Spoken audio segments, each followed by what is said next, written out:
So imagine failing a certification exam that could, you know, instantly boost your salary by like 20%. Oh, that is the worst feeling. Right.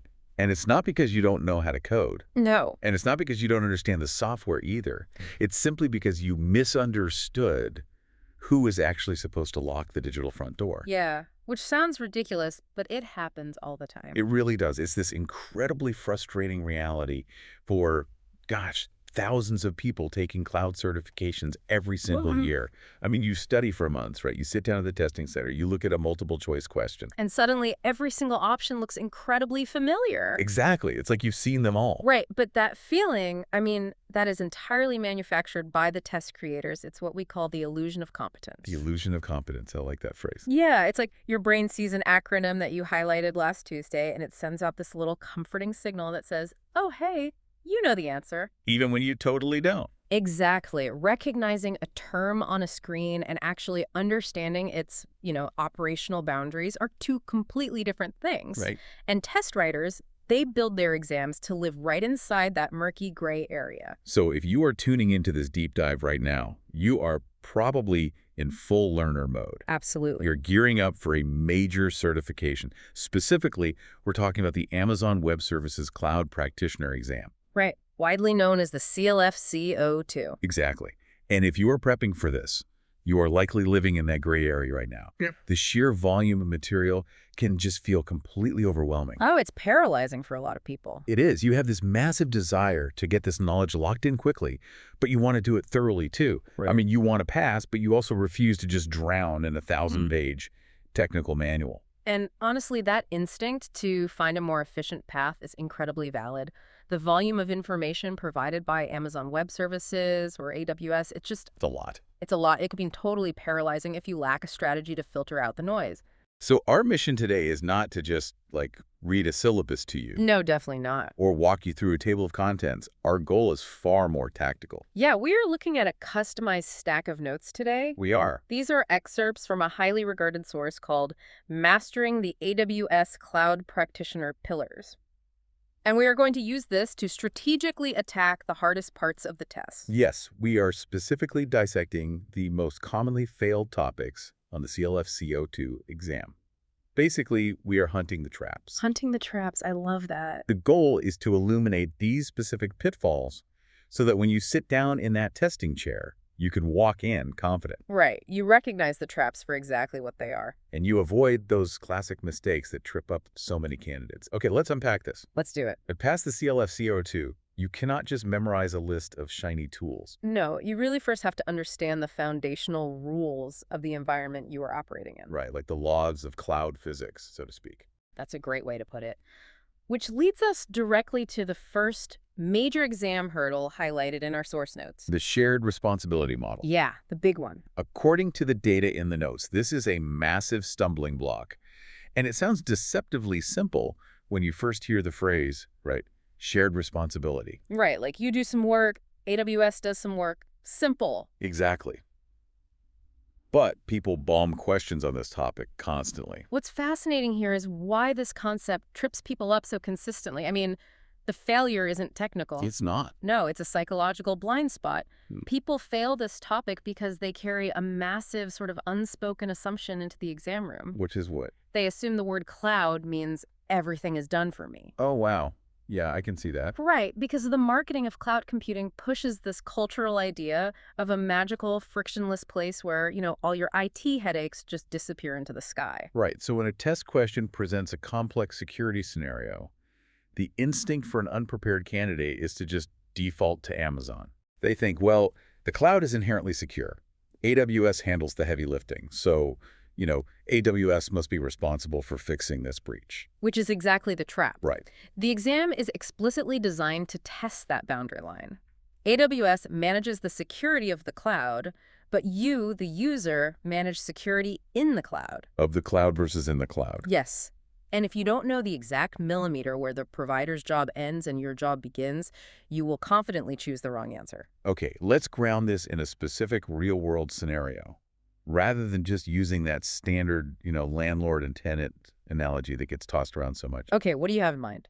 Think about leasing a plot of land inside a massive, highly secure commercial banking facility. Oh, I like this. Okay. Right. So AWS is providing the concrete foundation.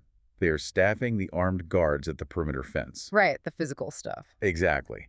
They are ensuring the power grid never goes down, and they are managing the actual physical hardware servers in their data centers. So that is the security of the cloud. The physical infrastructure is completely out of your hands.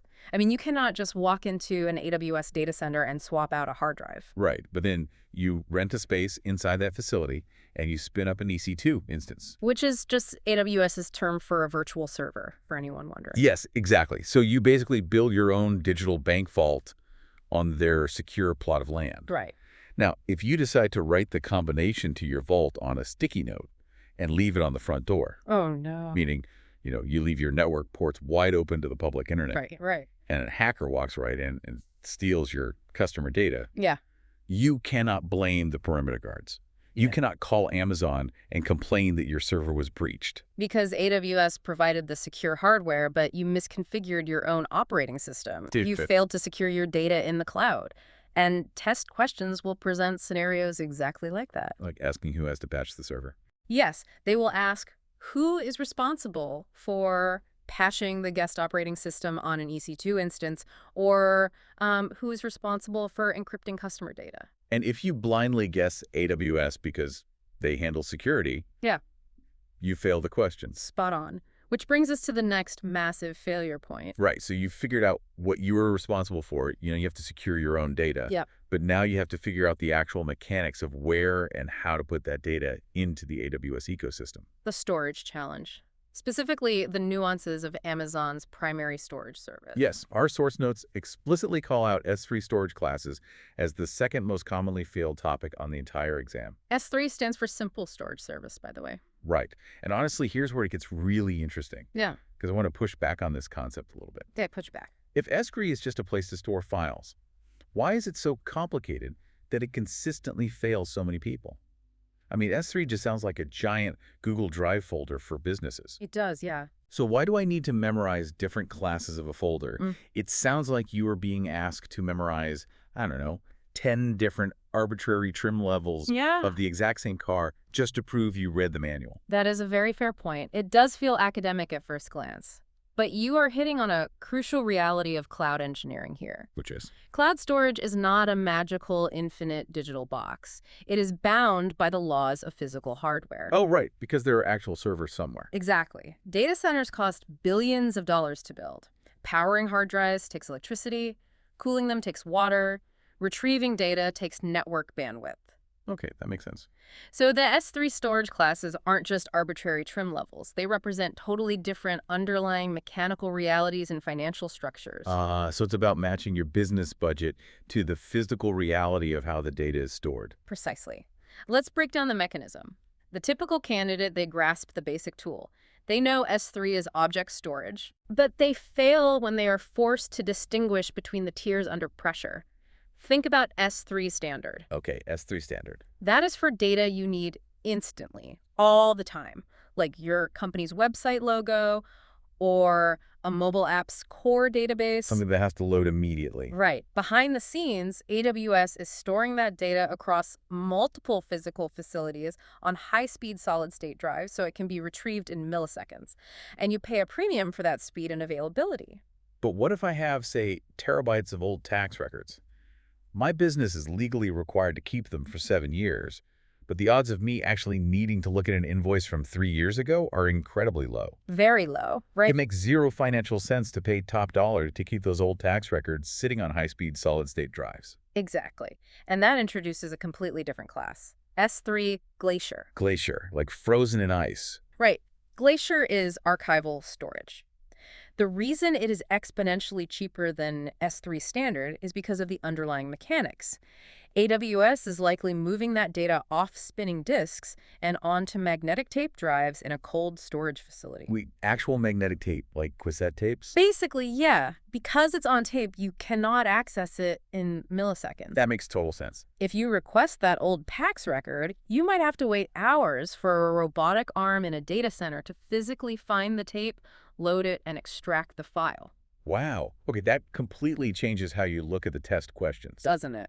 Yeah, because the exam isn't just testing if you know the word glacier. No. It's testing if you understand that attempting to use S3 Glacier to host a live website logo would literally destroy your business. Exactly, because every customer would have to wait 5 hours for the web page to load. That would be a disaster. A total disaster.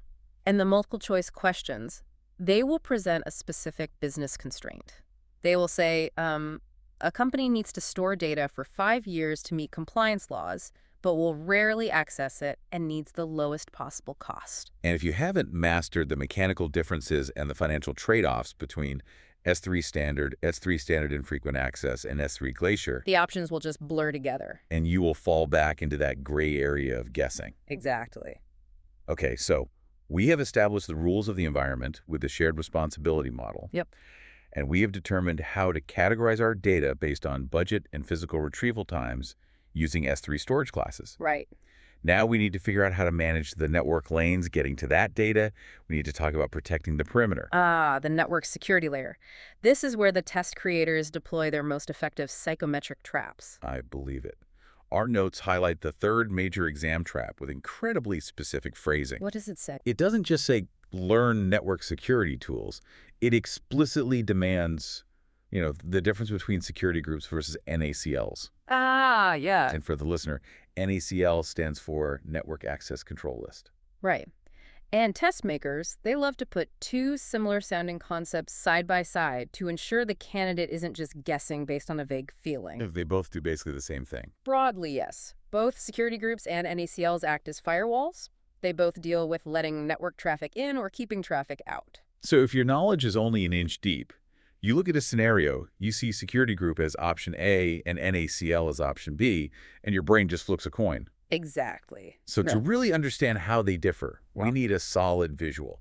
I was trying to wrap my head around this earlier, and I realized it's a lot like the security protocols at a highly exclusive nightclub. Oh, a nightclub. Okay, I'm listening. But the critical part isn't just where the guards stand. It's about how their memory works. Walk me through the mechanism. Okay, let's start with the NACL. The Network Access Control List operates at the subnet level. Right. So think of the subnet as the broad neighborhood, or like the entire building of the nightclub. Okay. The NACL is the massive bouncer standing at the very front door of the building on the street. He is checking IDs for anyone trying to get into the venue at all. But here is the crucial technical difference. Which is? The NACL is stateless. Meaning the bouncer has absolute amnesia. Yes. The NACL has zero memory. The stateless bouncer checks your ID and lets you walk into the club. But an hour later, when you try to leave the club to go home, that same bouncer stops you at the door and demands to see your ID again before he lets you out. Because he doesn't remember you. Exactly. He doesn't remember you. A stateless system evaluates every single packet of network traffic independently, both inbound and outbound. So if you don't explicitly write a rule to let the traffic back out, The NACL will block it. which is a beautiful contrast to the security group. Right, because the security group operates deeper inside. It functions at the instance level. Why? The specific server. Yes. In our analogy, the security group is the internal VIP guard standing right outside a specific private room deep inside the club. Okay, I see where this is going. He doesn't care that the front door bouncer let you into the building. He is evaluating your access to this specific room. And most importantly, the security group is stateful. So the VIP guard remembers you. He remembers you. If your name is on the list and the VIP guard lets you walk into the private room, he inherently trusts you.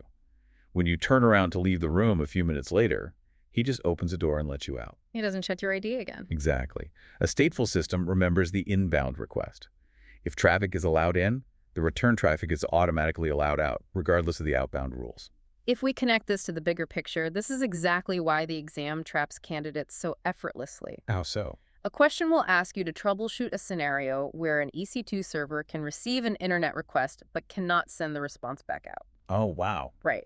And if you don't deeply understand the mechanics of stateful versus stateless, If you don't know the difference between the amnesiac bouncer and the VIP guard. exactly, then you won't know whether to adjust the NACL or the security group. You have to know the operational boundaries, not just the definitions. That makes total sense. So knowing what these three traps are, the shared responsibility, S3 storage classes, and the security group versus NACL comparison. It's a massive leap forward. It is, but we have to address how to actually conquer them. We need a methodology. Because execution is everything. Passive reading will not save you here. No. And the excerpts from Mastering the AWS Cloud Practitioner Pillars provide a very specific battle plan for this. They really do. The source highlights the absolute necessity of using real exam-style practice questions, accompanied by highly detailed explanations of every single answer. This raises an important question about how the human brain actually learns and retains complex technical systems. Right. Passive reading, like just skimming a textbook chapter about S3 or watching a video about NACLs, it creates that illusion of competence we discussed at the very beginning. You read a paragraph, you nod your head, and you think you have mastered it. Exactly. So what does this all mean for you, the listener, sitting at your desk late at night trying to study?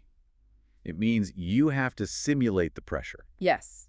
You have to force yourself to perform in the environment of the exam. But the real secret weapon in this source material isn't just taking the practice test. No, it's not. It's the focus on the detailed explanations of the answers you get wrong.